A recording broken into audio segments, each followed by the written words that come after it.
que é a liderança coletiva?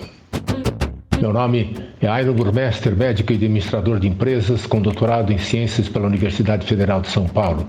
Entre outras atividades, fui professor da Fundação Getúlio Vargas de São Paulo e coordenador de recursos humanos da Secretaria Estadual de Saúde de São Paulo.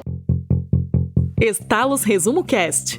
Autores e convidados muito especiais compartilham todas as quartas-feiras ideias de grandes livros para empreendedores.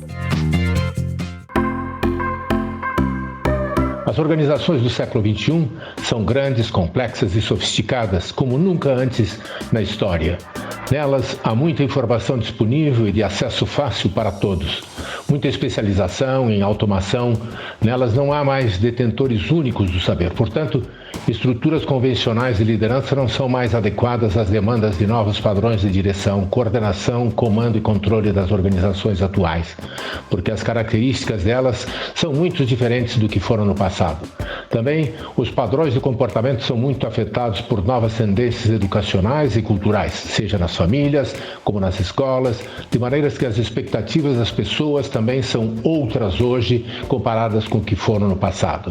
Não se deve, portanto, insistir em ações do passado para equacionar situações do presente. Nesse sentido, se propõe uma revisão dos conceitos ligados com a liderança.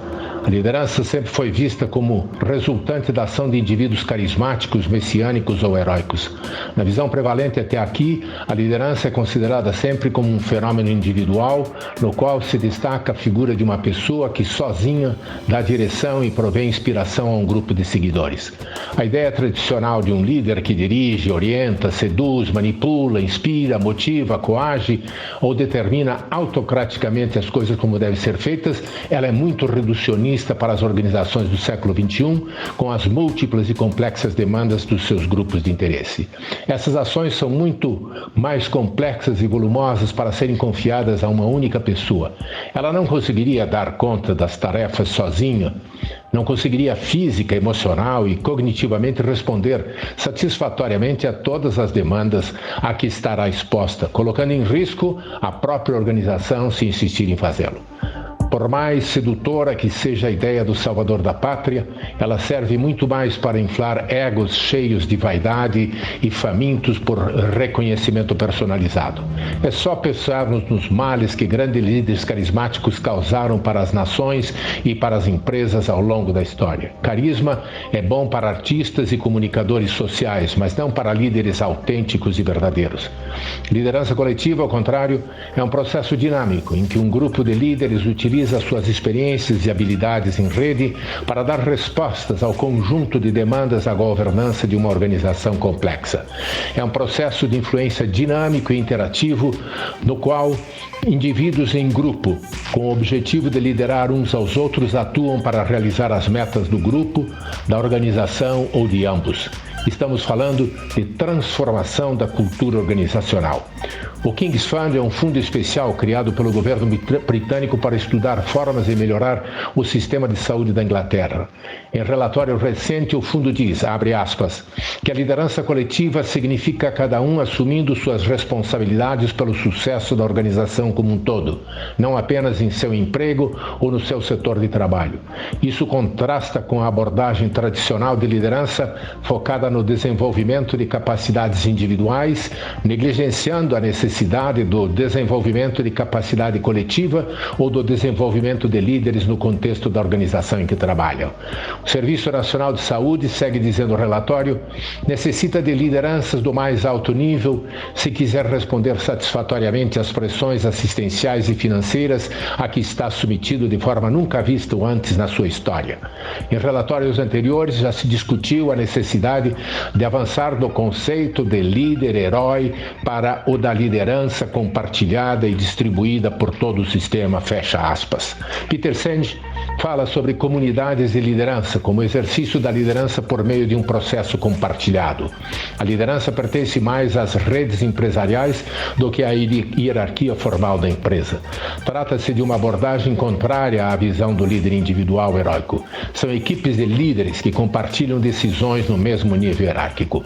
Ela tem sido designada por uma série de denominações que englobam compartilhada, dispersiva, delegada, democrática, distribuída, colaborativa, colaborativa, coletiva, cooperativa, concorrente, coordenada, relacional e possivelmente muitas outras. Na literatura existente prevalecem duas vertentes na prática da liderança coletiva: times autogeridos sem liderança e, segundo, líderes coletivos em um time onde todos são líderes. A simples menção das várias denominações pelo qual esse fenômeno é designado já leva à conclusão de que é um conceito ainda em formação, sujeito a novos delineamentos e entendimentos, embora não seja tão novo nem tão pouco praticado.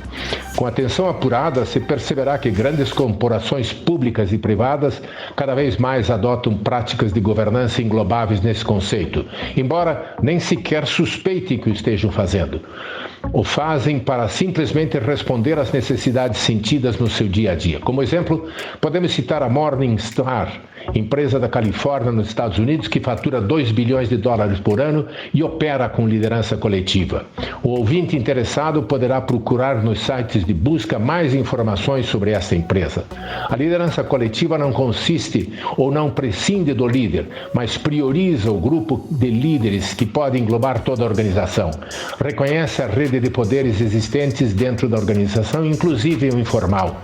A liderança é uma técnica que todos podem aprender. Logo, todos podem ser líderes. Por exemplo, imaginemos o porteiro de uma grande empresa que às 3 horas da manhã, em um dia 1º de janeiro de qualquer ano, se defronta com um problema grave no portão da planta onde ele trabalha. Problema que pode se comprometer a imagem e reputação da empresa. Imagine qualquer coisa nesta linha. Este porteiro tem a opção de ligar para o seu chefe, que às 3 horas da manhã do dia 1º de janeiro estará em festas de confraternização e talvez nem esteja em condições de orientá-lo. Ou o porteiro, se ele souber os conceitos básicos da empresa, propósito, valores, missão, visão e políticas básicas, e tiver autonomia, ele poderá tomar decisões conscientes e resolver o problema da empresa ele mesmo. Neste momento, ele terá sido o principal líder da empresa. No dia seguinte, ele prestará contas de suas ações ao seu superior hierárquico e segue a vida. Para quem quiser se aprofundar no tema da liderança coletiva, pode procurar pelos artigos de Peter Gronn, Gronn, da Universidade de Cambridge, um dos primeiros autores a tratar da liderança coletiva como uma unidade de análise. E também o Manual de Gestão, Organização, Processos e Práticas da Liderança Coletiva, de minha autoria, que está na sua 2ª edição, publicado pela editora Salaiva. Estamos também no Facebook e no LinkedIn.